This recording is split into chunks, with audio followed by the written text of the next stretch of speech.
देखो जनाब, जो वड्डी ईद आती है ना तो दुनिया भर दे विच मुसलमान जिन्ने भी हैगे वो हज़रत इब्राहीम अलैहिस्सलाम दी सुन्नत नूं याद करते हैं, कुर्बानी करते हैं, गोश्त तकसीम करते हैं, इबादत करते हैं और खुशियां वंडते हैं, एक दूजे दे नाल मुहब्बत वंडते हैं और हर चीज़ नूं सांझा करते हैं। लेकिन अफसोस भारत दे विच ईद उल अज़हा हुण सिर्फ और सिर्फ एक मजहबी त्यौहार नहीं रह गया, बल्कि इनू भी सियासत दा मैदान बना दिता गया। और ये गल्लां सिर्फ मेरे मूहों निकलियां होईयां नहीं हैगियां, जो जिहड़ा ना वो भाणा ਵਰਤਿਆ ਗਿਆ ਭਾਰਤ ਦੇ ਵਿੱਚ ਉਹਦੀ ਮੈਂ ਗੱਲ ਕਰਦੀ ਪਈ। ਔਰ ਹਰ ਸਾਲ ਈਦ ਜਿਵੇਂ ਹੀ ਆਂਦੀ ਹੈ ਮੁਸਲਮਾਨਾਂ ਦੇ ਗਿਰਦ ਜਿਹੜਾ ਘੇਰਾ ਉਹ ਤੰਗ ਕਰ ਦਿੰਦੇ ਆ, ਧਮਕੀਆਂ ਦੇਣਾ ਸ਼ੁਰੂ ਕਰ ਦਿੰਦੇ ਆ, ਨਫ਼ਰਤ ਅੰਗੇਜ਼ ਬਿਆਨਾਤ ਦੇਣਾ ਸ਼ੁਰੂ ਕਰ ਦਿੰਦੇ ਆ। ਉੱਤਰ ਪ੍ਰਦੇਸ਼ ਦੇ ਵਜ਼ੀਰ ਆਲਾ ਜਿਹਦਾ ਨਾਮ ਆਦਿਤਿਆ ਯੋਗੀਨਾਥ ਦੱਸਿਆ ਜਾਂਦਾ ਹੈ, ਉਹਨੇ ਐਲਾਨ ਕੀਤਾ ਹੈ ਕਿ ਜੀ ਨਮਾਜ਼ ਨਹੀਂ ਅਖੇ ਪੜ੍ਹਨੀ ਹੈਗੀ ਸੜਕਾਂ ਦੇ ਉੱਤੇ ਔਰ ਕੁਰਬਾਨੀ ਦੇ ਉੱਤੇ ਵੀ ਪਾਬੰਦੀ ਹੈ ਔਰ ਬਹੁਤ ਸਾਰੇ ਮੁਕਾਮਾਤ ਜਿਹੜੇ ਨੇ ਉਹਨਾਂ ਤੇ ਉੱਤੇ ਪਾਬੰਦੀ ਲਾਈ ਹੈ ਕਿ ਵੀ ਇੱਥੇ ਜਾਨਵਰ ਕੁਰਬਾਨ ਨਹੀਂ ਕਰਨਾ ਔਰ ਖਾਸ ਕਰਕੇ ਗਾय ਦੀ ਕੁਰਬਾਨੀ ਦੇ ਉੱਤੇ ਵੀ ਪਾਬੰਦੀ ਲਾ ਦਿੱਤੀ ਗਈ। लेकिन सवाल इत्थे यह है कि भारत दे विच सिर्फ और सिर्फ हिंदू रहिंदे या मुसलमान नहीं रहिंदे? मुसलमानां दे मजहबी जिहड़े त्यौहार ने वो नहीं हैगे कि वो इन्हां वास्ते सिक्योरिटी इशू ने? इन्हां दे होली दे उत्ते कोई पाबंदी नहीं लगदी, दिवाली जिहड़ी हर पासे धुआं कर दिंदी है, दिवाली दे उत्ते जिहड़ा ना वो कोई पाबंदी नहीं हुंदी। दिवाली दे उत्ते इन्हां दीयां वखरीआं जिहड़ियां बाजियां हैगीआं ने वो सही दिवाली मनांदियां ने। ये जिहड़े इन्हां दे कुंभ दे मेले लगदे ने, लखां लोकी सड़कां दे उत्ते हुंदे आ, उदों तां नहीं सड़कां बंद करदे, वो तां इन्हां दी सकाफत हुंदी है। देखो दिल दुखी होंदा है इस चीज दे उत्ते कि आखिर मुसलमान ही क्यों, अगर वो नमाज पढ़ लेवे, वो अपने रब नूं याद कर लवे तां ओदे उत्ते मसला है। और सब तो वड्डी गल ये है कि इहदे विच जिहड़ा कलकत्ता हाई कोर्ट है ओदा बयान सामने आया, हद ही करती मतलब इन्हां ने भी आ जिहड़ी गाय दी कुर्बानी है यानी मझ दी कुर्बानी जिहड़ी है वो इस्लाम दा लाजमी हिस्सा नहीं हैगा। ये खुद मजबूर करदे है भी इन्हां दे जिहड़ियां धौणां हैगीआं इहदे उत्ते गोडे रखिए। बिस्मिल्लाहिर्रहमानिर्रहीम, अस्सलाम वालेकुम। तुसीं देख रहे हो 360 डिजिटल पंजाबी और मैं हाँ तुहाडी मेज़बान शुमाइला नियाज़। पूरी दुनिया दे विच उम्मत मुस्लिमा जिहड़ी है वो वड्डी ईद मनाती पई है। ईद दा एक दिन लंघ गया, अज दूसरा दिन है ईद दा और ईद कुर्बान जिहड़ी हैगी है वो हमेशा इंसान नूं यही पैगाम और दर्स देंदी है कि ईद सिर्फ और सिर्फ कुर्बानी दा जानवर करन दा नाम नहीं हुंदा, बल्कि अपनी अना और अपनी जिद और हसद जिहड़ी है उहनूं कुर्बान करन दा भी नाम हुंदा और मुहब्बतां वंडण दा जिहड़ा ना वो ये दिन हुंदा है। और इसी मुनासबत नाल आपां ये व्लॉग आपां शुरू करदे हां क्योंकि भारत दे विच जिहड़ा है ना वो ईद दे उत्ते भी जिहड़ा ना बहुत सारे मजालिम जिहड़े वो उठाए गए ने। इसी मुद्दे दे उत्ते आपां आवाज़ चुकांगे। उस तो पहले जिन्ने भी देखण वाले हैगे ने जिहड़े मेरे मुसलमान भैन भरा हैगे ने उन्हां सारिआं नूं दिली तौर ते वड्डी ईद दीआं बहुत बहुत ज़्यादा खुशियां मुबारक होण। अज दा व्लॉग शुरू करते हैं। देखो जनाब, जदों वड्डी ईद आंदी है ना तो दुनिया भर दे विच मुसलमान जिन्ने भी हैगे वो हज़रत इब्राहीम अलैहिस्सलाम दी सुन्नत नूं याद करते हैं, कुर्बानी करते हैं, गोश्त तकसीम करते हैं, इबादत करते हैं और खुशियां वंडते हैं, एक दूजे दे नाल मुहब्बत वंडते हैं और हर चीज़ नूं सांझा करते हैं क्योंकि एक अमन दा पैगाम दिता जाता है इस ईद दे उत्ते। लेकिन अफसोस भारत दे विच ईद उल अज़हा हुण सिर्फ और सिर्फ एक मजहबी त्यौहार नहीं रह गया, बल्कि इनू भी सियासत दा मैदान बना दिता गया। और ये गल्लां सिर्फ मेरे मूहों निकलियां होईयां नहीं हैगियां, जो जिहड़ा ना वो भाणा वरतिया गया भारत दे विच ओहदी मैं गल करदी पई हां। और हर साल ईद जिवें ही आंदी है मुसलमानां दे गिरद जिहड़ा घेरा वो तंग कर दिंदे आ, धमकियां देना शुरू कर दिंदे आ, नफरत अंगेज बयानात देना शुरू कर दिंदे आ, टीवी दे उत्ते एक नवां ही बहस दा जिहड़ा तूफान वो खड़ा कर दिंदे आ। और इस वारी भी पहले दी तरह यही होया। उत्तर प्रदेश के वजीर आला जिहदा नाम आदित्य योगीनाथ दस्सिया जाता है, उन्हें ऐलान किया है कि जी नमाज नहीं अखे पढ़नी हैगी सड़कों के उत्ते और कुर्बानी के उत्ते भी पाबंदी है और बहुत सारे मुकामात जिहड़े ने उन्होंने उत्ते पाबंदी लाई है कि भी इत्थे जानवर कुर्बान नहीं करना और खास करके गाय की कुर्बानी के उत्ते भी पाबंदी ला दी गई है। और अपने वल्लों इन्होंने बड़े कुछ चंगे फैसले किए हैं। लेकिन सवाल इत्थे यह है कि भारत दे विच सिर्फ और सिर्फ हिंदू रहिंदे या मुसलमान नहीं रहिंदे? मुसलमानां दे मजहबी जिहड़े त्यौहार ने वो नहीं हैगे कि वो इन्हां वास्ते सिक्योरिटी इशू ने? पाकिस्तान तो ज़्यादा वड्डी आबादी है मुसलमानां दी भारत दे विच, लेकिन उन्हां दे मजहबी त्यौहार दा जिहड़ा एहतराम है वो नहीं हैगा। इन्हां दे होली दे उत्ते कोई पाबंदी नहीं लगदी, दिवाली जिहड़ी हर पासे धुआं कर दिंदी है, दिवाली दे उत्ते जिहड़ा ना वो कोई पाबंदी नहीं हुंदी। दिवाली दे उत्ते इन्हां दीयां वखरीआं जिहड़ियां बाजियां हैगीआं ने वो सही दिवाली मनांदियां ने। ये जिहड़े इन्हां दे कुंभ दे मेले लगदे ने, लखां लोकी सड़कां दे उत्ते हुंदे आ, उदों तां नहीं सड़कां बंद करदे, वो तां इन्हां दी सकाफत हुंदी है। देखो दिल दुखी होंदा है इस चीज़ के उत्ते कि आखिर मुसलमान ही क्यों।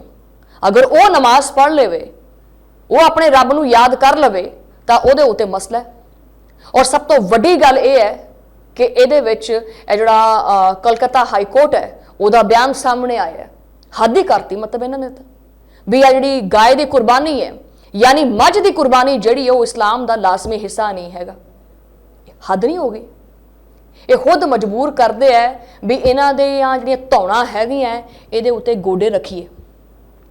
सवाल यह है कि हुण अदालतां ये मुसलमानां नूं इस्लाम समझाणगियां, ये दसणगियां कि इस्लाम की हुंदा है, की चीज़ जायज़ है और की चीज़ नाजायज़ है, कि रियासत तय करेगी कि मुसलमान आपदे मजहब के उत्ते किद्दां अमल करेगा। अच्छा फिर कहते हैं कि जी भारत बड़ा कोई सैकुलर है, ये जमहूरीयत है भारत दे विच। मैं पहले भी अपने कई विलॉग्स में एक चीज़ कोट की है कि भारत दे विच जमहूरीयत का जिहड़ा जीम है ना, उहदा नुकता जीम का जिहड़ा नुकता है वो भी नहीं हैगा। मोदी की जिहड़ी असल तस्वीर है और खास करके ये न्यू इंडिया की असल तस्वीर है वो पूरी दुनिया ने ये कुर्बान के उत्ते देख ली है। वड्डा आया तरक्की, जमहूरीयत, आज़ादी, सुपर पावर। लेकिन ज़मीनी हकीकत यह है कि अज भारत के मुसलमान मुसलसल खौफ दे विच ने, दबाव दे विच ने और एक निगरानी के माहौल दे विच जिंदगी गुजारते पे ने।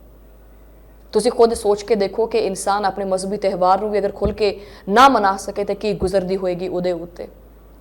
बाबरी मस्जिद तो लैके हिजाब तक, CAA तो लैके बिलडोज़र सियासत तक, हर जगह एक ही पैगाम है कि जनाब इत्थे सिर्फ हिंदू ही रह सकता है, तुसी नहीं रह सकते, तुहाडे वास्ते जगह तंग है और अगर तुसी रह सकते हैं तो रहो, लेकिन तुसी साडे बराबर नहीं आ सकते। ये सोच है, ये जहनीयत है इन्हां दी और यही चीज़ जिहड़ी है वो फाशिज़म की पहचान होंदी है। इस तो वध के दुनिया नूं किहड़े सबूत चाहिए ने?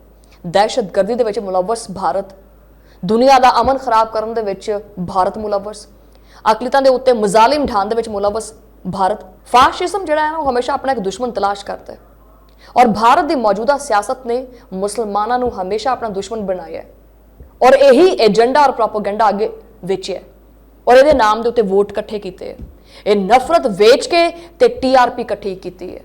ये औकात और ये लैवल है। मैं ये भी वाज़े कर देवां कि भारत दे जदों दा ये मोदी मुसलत होया है, भारत मजीद नेरे च गया है, उन्हें चानन नहीं वेखिया। ईद के उत्ते भी इस तरह की जिहड़ी है ना वो चीज़ां सामने आदियां पईयां, कुर्बानी के उत्ते शोर हुंदा पिया, अजान के उत्ते मसला खड़ा हुंदा पिया, मस्जिद के उत्ते सवाल चुके जा रहे हैं। क्यों बई? वजह और अफसोस यह है कि कुछ सियासतदान खुल के मुसलमानों के खिलाफ बोलते पे है, खुल के। उन्होंने पता है कि अगर मुसलमानों के खिलाफ बोलेंगे तो वोट मिलेगा, लेकिन मैं नहीं समझती कि भारतीय आवाम जी वो इन्नी पागल है कि किसी के खिलाफ अगर नफरत वेचोगे तो तुहानू वोट दे देगी। काकरोच जनता पार्टी जी है बहुत वड्डी मिसाल है कि भारत के जनरेशन समझ आ ली है, सोच आ ली है। ईवन के जोड़े भारत के कई हिंदू ताजर ने, जोड़े मवेशी फरोश ने, वो काफ़ी परेशान ने क्योंकि सख्त पाबंदियां, खौफ और पुलिस कार्रवाइयां दे करके वो कुर्बानी के जानवर जड़े है वो उन्होंने खरीदो फरोख्त मुतासर होंदी पई है। वो एहतजाज करते पे है कि भाई ये की करदा फिरदा तू, साडा कारोबार तो ना ठप कर। जिन्हां लोकां दा कारोबार इन्हां मंडियां नाल चलदा है उन्हां नूं कितना नुकसान होया होएगा। यानी नफरत की सियासत सिर्फ मुसलमानों नूं नहीं इसदा सामना करना पै रहा, बल्कि एक आम जिहड़ा हिंदू ताजर है वो भी मुतासर हुंदा पिया, एक आम हिंदू भी उत्थे महफूज नहीं हैगा। मसीही बरादरी, तुसीं पिछला वाक़या देखा है कि ईस्टर के उत्ते मसीही बरादरी के उत्ते की कुछ नहीं होया। उन्होंने ईस्टर के त्यौहार को किस तरह जो दरहम बरहम किया गया पूरी दुनिया जानती है। और जो तुसीं आपदे मुल्क दे विच रहन वालियां अकलीतां दे नाल इदां दा सलूक करते हैं तो पूरा मुआशरा डैमेज हुंदा है। और मेरा नहीं ख्याल से कि इस वड्डी ईद के उत्ते भारत इस तरह का काम करेगा जिहड़ा अपने आप नूं पूरी दुनिया का जिहड़ा ना वो सुपर पावर कहने वाला है और अपने आप को जमहूरी मुल्क कहता है। जमहूरीयत सिर्फ और सिर्फ इलैक्शन नज़र आती है, वैसे नहीं। और इस ईद के मौके के उत्ते असीं मुसलमान जिन्ने भी भारत दे विच हैगे ने उन्हां दे नाल इजहार हमदर्दी करते हैं और मैं उन्हां नूं भी ईद मुबारक कहांगी। ते जिहड़ा हैगा ना वो कहते हैं कि जुल्म जब हद से बढ़ता है तो मिट जाता है।